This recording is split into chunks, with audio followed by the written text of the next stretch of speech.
can satisfyingly hold up, expose, and destroy the presumptions which the generation of politicians now in power in Europe still hold on to. In my book, I trace the origins of neoconservative thought, not just through the great heroes of Leo Strauss, Alan Bloom, and Irving Kristol, but right back to the start, to Pericles and Plato, from the earliest thinkers who explained and expressed our deepest instincts about freedom, democracy, and the striving of the human spirit. I believe that at the crossroads of neoconservatism, the inbuilt conservative instinct meets a hardened and tested philosophy which not only defends natural right and certain absolutes, but provides the antidote to the greatest philosophical disaster of our time, that is, the disaster of relativism. One of the precepts of my book is my firm, and I acknowledge currently unpopular, belief that ideas matter, that, as Irving Kristol put it, what rules the world is ideas. To that end, I trace how the neocons came out of the academy into Washington and then into the consciousness of our time. And if anybody doubts that it is thoughts and ideas which rule the world, one need only look at the results of relativism, the abiding philosophy of the left, and therefore of much of the West. What began as a philosophical nightmare now has real and devastating impact on our body politic. Take the recent events in Lebanon and northern Israel, which I've just come back from. Here's a conflict launched by a terror group on a democratic state. But the UN, itself the end product of relativism, and large numbers of democratic, not to mention tyrannical states, can find no way of discerning moral difference between the two sides. To them, such a war is, like all wars, a 50-50 event, a conflict in which to take a side would be to make an unacceptable value judgment. And of course, the urgent necessity, therefore, is regarded not to be the disarmament or disbandment of Hezbollah, but ceasefire, as though a return to the status quo ante is a victory for peace rather than a mockery of it. Vast populations in the West and governments, such as that of France, can apparently now find no difference between a democratic state and a terror group, between an aggressor and a defender, between a state whose intention is to save civilian life and a terror group intent on maximizing civilian casualties, between a state that builds bunkers to protect civilians from missiles and a terror group that builds bunkers to protect its missiles and then uses civilians to protect those bunkers. Relativism has created a soup in which the most childish as well as the most pernicious ideas now flourish. It's no wonder that so many people, like the BBC, rely on body counts to decide who's right. Of course, it's not hard to point out to them that this doesn't quite work. Germany lost more troops in the last war than Great Britain, but it didn't make Germany right. But this is not about right and wrong. It's about a nightmarish, nihilistic and lost philosophy desperately scouring to find moral measurements in a world which they've made entirely relativist. No wonder they can now find few other signals of legitimacy other than that they believe is provided, for instance, by suffering. Thus the emergence of Cindy Sheehan. No human being could feel anything but sympathy for the loss of her brave son, but does the fact that she lost a son really give her moral authority or military know-how? Maureen Dowd, the resident clown on the New York Times, certainly thinks so. A little while ago she described Cindy Sheehan's moral authority as absolute, which goes to demonstrate, as if it needed demonstrating, that relativists end up by becoming absolute relativists, with hierarchies and peculiar papacies quite of their own. But the result of relativism and its practical consequences do not stop at the equivalencing of democracies and tyrannies, terrorists and free men. Because relativism gives equal credit to the wrong and the right, it can and does end up with a single result, which is that the wicked is unnaturally elevated and the good maligned, the malignant raised up and the right brought low. Such a philosophical problem now affects not only our foreign policy, but the very existence of the West at home. The absurd and disingenuous proselytizing of multiculturalism over the last few decades is just such a case. This is not about the whole world becoming a melting pot, and nor is it about people being nice to each other. It's about making the West the laboratory for an experiment which can lead only to the destruction of the West.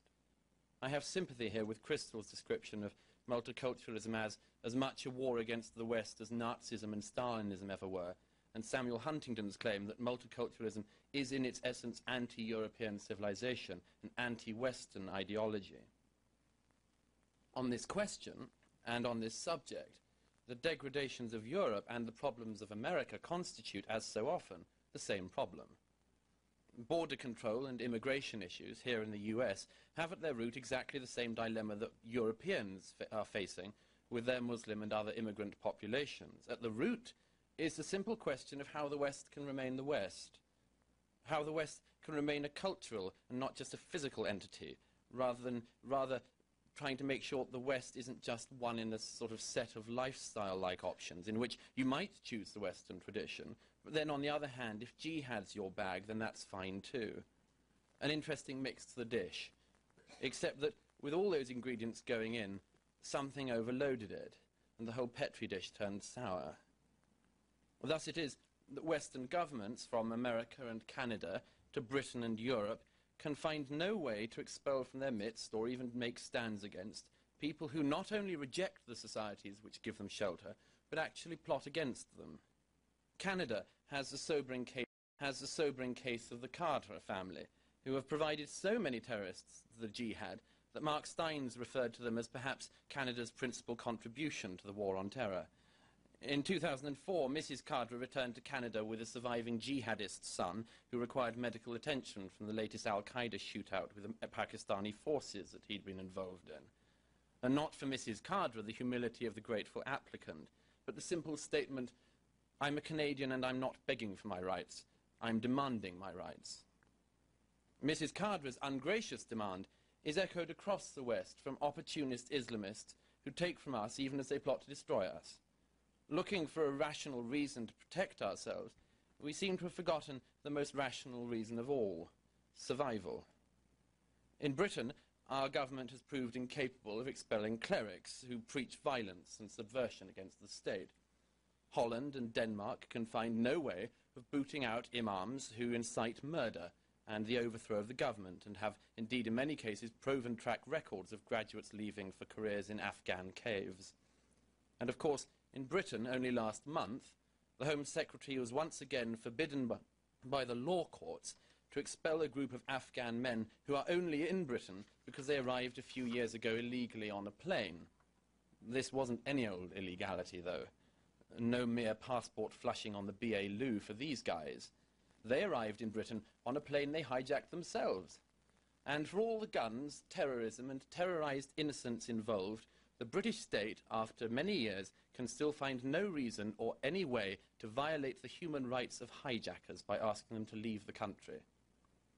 Societies which can find no rational reason why they should not be destroyed will be destroyed, and free people who can find no way to understand what makes them superior to terrorists will find the march of history going not in their direction, but in the direction of their enemies. It isn't a clear road, of course, and among the throng are plenty of glad fools paving the way. Foremost among them today are those who claim that there is no enemy of Western civilization, or that to make such a claim is an unacceptable value judgment. Or there are those who say we cannot criticize another group because our ancestors did bad things. This is now an overwhelming arrogance of my generation, far exceeding the arrogance, I believe, even of their imperialist forebears. Those whose belief in preemption runs only to preemptive apology are now messing with people's lives, and it suddenly stopped looking cute. I lost count in the run-up to the wars in Afghanistan and Iraq of the number of times Europeans and Americans told me that we, such people incidentally only ever acknowledge collective feeling when it comes to collective guilt, that we had no right to fight al-Qaeda because we created them, or had no right to overthrow Saddam Hussein because we had supported him. Put aside for a moment, if you will, the historical ignorance of these claims, and focus for a moment on why someone would make such a claim. Is it seriousness, or is it simply posing at seriousness? Is it an expression of moral maturity or of moral cowardice? I would argue it's an expression of the latter. Only a generation brought up on a diet of self-esteem and ignorance could so continually parade under the not in my name inanities of the anti-war left, in which immersion in activism is actually an opt-out from action, where you never have to deal with a tyrant or genocide, because if you glance around, you can pretty much always find someone from the West in the background who you can blame and claim makes action not only illegitimate, but, that terrible word, hypocritical. And of course, there's a prevailing presumption that choosing not to act is not itself a choice and a mode of action. So you don't want anything to happen to Mr. Ahmadinejad. So your conscience is clear? No. If you call for inaction, you're acquiescing in the acquisition of a bomb. You don't get out of the game, you just pretend to get out with your hands clean. People who think like that have got away with things for too long, and in my book I try to take the argument back to them. After all, who has more to apologize for? Someone who supports the difficult and costly overthrow